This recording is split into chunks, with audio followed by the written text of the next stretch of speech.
So welcome to this week's Ask Jaws. Now this week, there's just nothing going on in the hockey world. Even the starters aren't playing for the Dolphins in the preseason game. So there's not enough sports. There's just not enough sports. And no, I don't know when Barkov's going to get extended. And I don't know if Hornquist is going to be in the first line. Past that, let's do a no sports Ask Jaws. So I open it up for any subject except for politics and the virus, which shall not be named, otherwise the video will get shadow banned. So here we go. Alexander the Great wants to know, do I put toothpaste first or water on the toothbrush when I brush my teeth? Alex, not only do I put water on the toothbrush, but every morning I scald it in scalding hot water. And then, once I feel like it's safe again, I'll put the toothpaste on and I brush my teeth. That has served me well. Apparently no cavities, no issues whatsoever, with the exception of I had a bone problem with this tooth, and that's why it got removed. But the teeth are good. The teeth was fine. The tooth was fine. It was a problem underneath. All right, so Ralph wants to know, will dogs ever win the right to be elected president? I mean, they're all more qualified than the former guy. And Ralph, what I will say is the dogs are more qualified than all of the guys, which leads me to the question that They Live, We Sleep Lens Darkly had. He wants to know, what is the meaning of life? Meaning of life comes to you in a moment. And it's the moment that you realize that we are here to serve dogs. Once you look at it from that point of view, everything else falls into place. All of life's worries and problems and everything that goes on, it falls into place and you realize, oh, that's what we're doing wrong. We are here to serve dogs.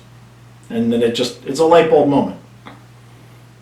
Robin would like to know, which is the best book I've ever read? Oddly enough, not Jaws. I'll get into that. No, the best book that I've read, I wasn't a huge reader. I didn't read a lot of books because if it was a short book, it couldn't keep my interest. So I would read like thick, just informational or novels. I just read big books. So one particular summer, I sat down and I decided I was going to read The Stand by Stephen King, and that's the best book I've ever read. That's the one where he just takes you on such a journey, and the movie was such a disappointment. Anything else that's come on TV or anything else like that, it's been an absolute disappointment. If you just read the book without ever having seen anything in the movies or anything, and you can just imagine what was going on and use your imagination. He paints a beautiful picture in that book. It is a long read. It was my entire summer, that one book. But that one stands out. Now, in terms of Jaws, the reason why I bring that up is obviously Jaws was a book and then became a movie. The book is okay. It's not great. But one thing that they left out of the movie that was in the book that was pretty much alluded to was that actually Chief Brody's wife had an affair with Hooper. Some of you probably did not know that. Jamie wants to know, which celebrity death hit me the hardest. I felt devastated with the sense of loss with their death and still makes me mourn them. Most of you won't know who this is, but Tommy T-Bone, the bassist. He wasn't just the Hall & Oates bassist. He was the guy with the hat, the bassist, the band leader for Saturday Night Live for many years. He just died suddenly.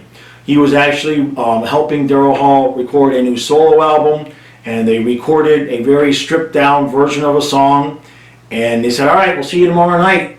And he walked home, and about 45 minutes later, Daryl got a call, and T-Bone was just dead from a heart attack. So actually on Daryl's album, Laughing Down Crying, there's a song called Bones Last Ride. It's basically just T-Bone on the guitar, and Daryl singing, and maybe Daryl playing a guitar too as well. That was his last ride. It was like, that's what he recorded, and then 45 minutes later he was dead. So yeah, that's the answer to that question. Just an absolute brilliant musician. He actually brought an accordion to his Hall & Oates audition. He can play anything, but he was like this champion accordion player. And so the story goes, when he walked into audition, he was this bald, goofy-looking guy with an accordion, and Daryl and John were just kind of like, that's the guy.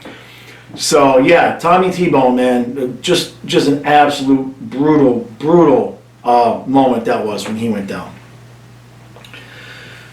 Panther Man would like to know, if I could travel anywhere in the world, where would it be? Well, this is going to lead into the next question. Now, the story, the places that I would like to go now with the way the world are places I've already been. The Caribbean or Alaska. I was in the United States Air Force. I spent 2 years in Alaska, and I would love to go back, especially this time of year, August, September, and even a little bit into October. The weather is just beautiful. And then, you know, late spring, it's really nice again. So I would love to be able to get back to Alaska. And then the Caribbean, any of the Caribbean islands. And the reason why that is, and that's going to lead to the next question that Timmy has, is what is the craziest experience I've ever had? Now, for any law enforcement listening, I'm making this up. However, in answer to Timmy's question, what I can say, because the statute of limitations on this is okay, but it's been 28 and over 30 years, from the ages of 16 to the age of 22, in a casino that no longer exists, in a location not to be mentioned, but in one of the Caribbean islands. My brother and I robbed that casino of about $250,000 over the course of 6 years. Now, the catch to it is we gave almost all of it back at the at the club, at the bar. Yeah. So that length of time was the craziest experience I've ever had. It was six years, and then on the 7th year we went back, and they had kind of caught us. They had to change the rules of the casino. We had a little thing going, okay? And they kind of caught us, but at the same point, let's put it this way. There's no way that they knew to change the rules without knowing what was happening. And there's no way they could know what was happening without knowing who was doing it.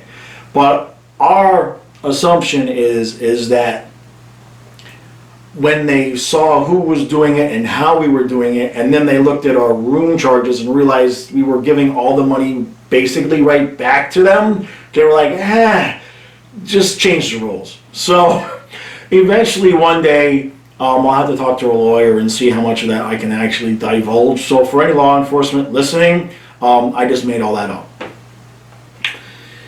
All right, Impatient Panther. Hold on a second, guys.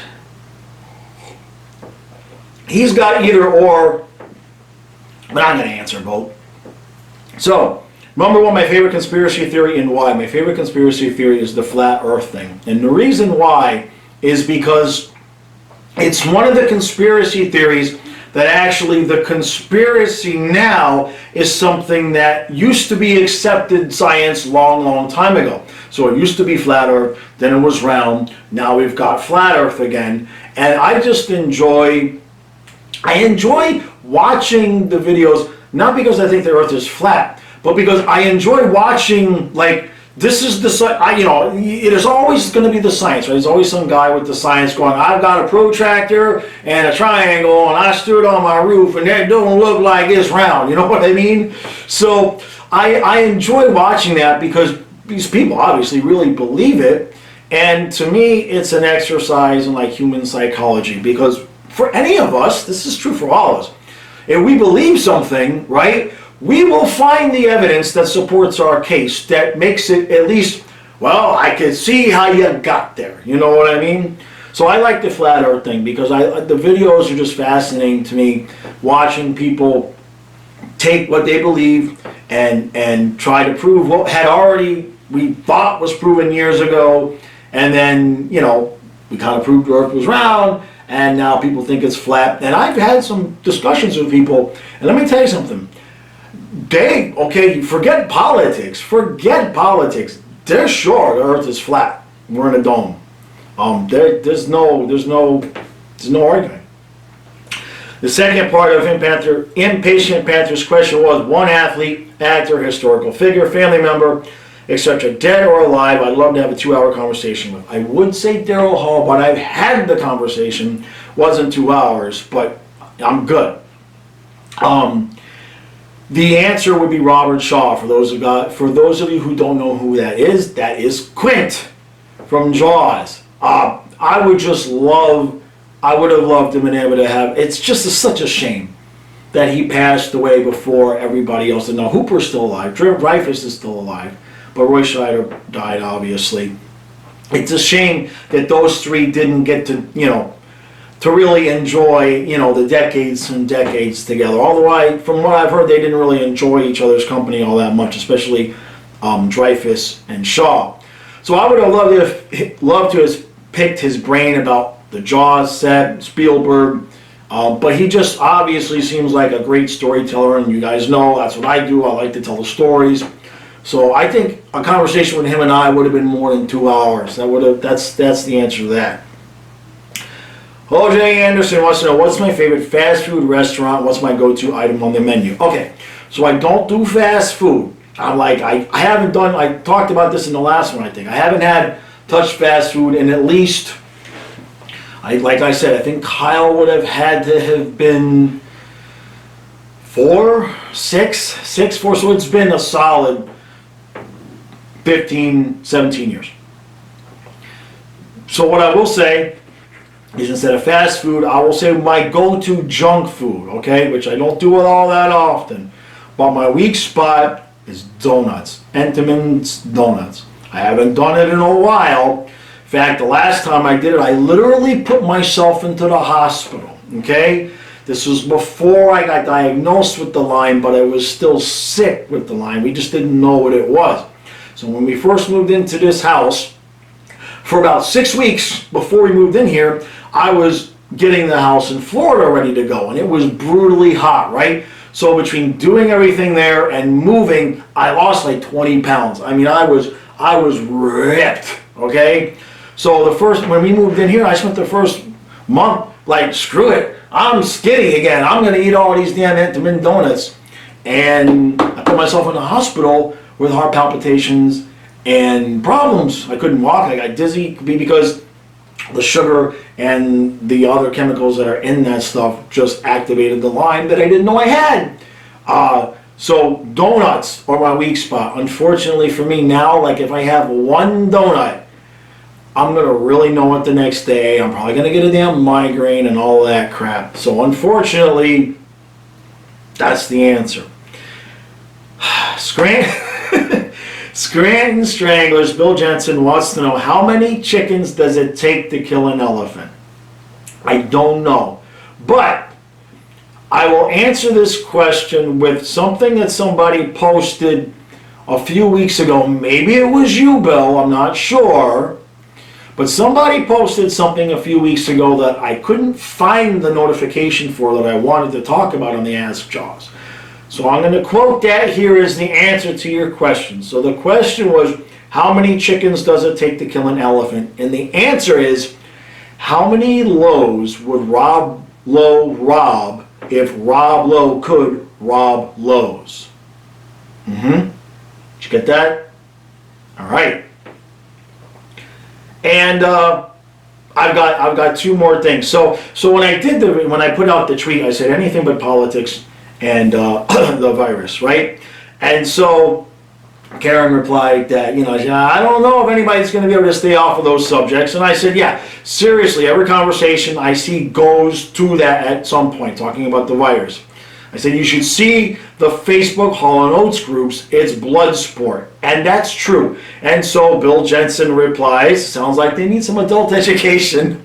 And Jamie replied, you're out of touch, you're out of time, and you're out of your mind when you're on social media. So I appreciate the Hall & Oates references, guys. But the truth of that is that, yeah, I was supposed to go my 49th birthday last year, August 22nd. I had a Hall & Oates concert I was supposed to go to. Got rescheduled for September 18th this year. Looking forward to it. Can't go unless you have your vaccine. I can't get the vaccine. And I'm not having the damn thing shoved up my nose just so I can go see a concert. So I'm trying to sell my tickets.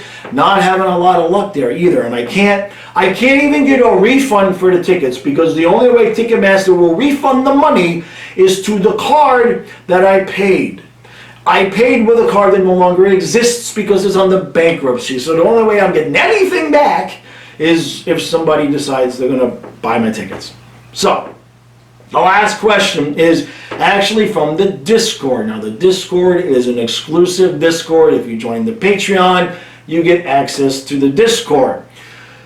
Raven would like to know if I would stream more, if I would schedule more live streams. And that,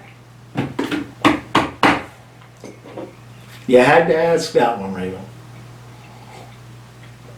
Now, here's what you don't know.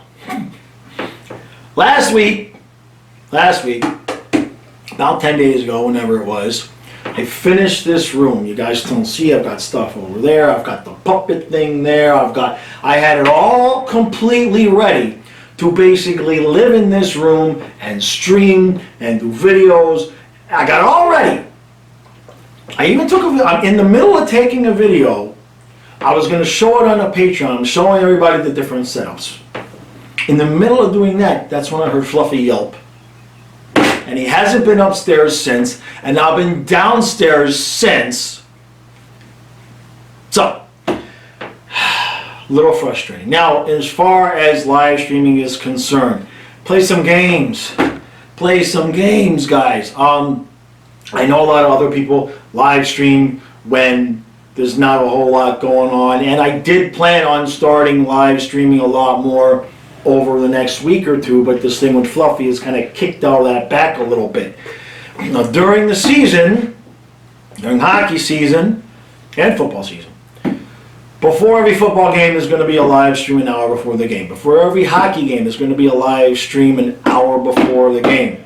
Okay, so that's a guarantee. And then we'll go from there. I don't want to promise more than that, but I'm sure that there will be more than that. Now, I had been doing the every Sunday live streams. I'm going to get back to that this week.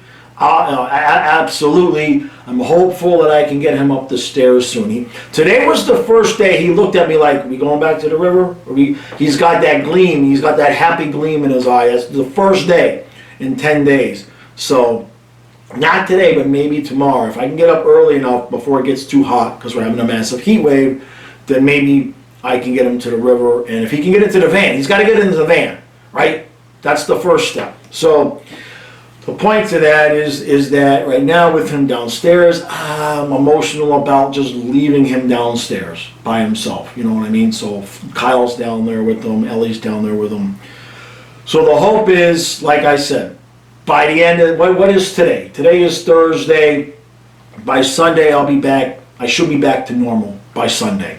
And then, yeah, more scheduled live streams. That's definitely, like I said, I was going to surprise everybody with everything I was doing, and then a big fat faceplant with him getting hurt. So, stay tuned. Stay tuned. All right.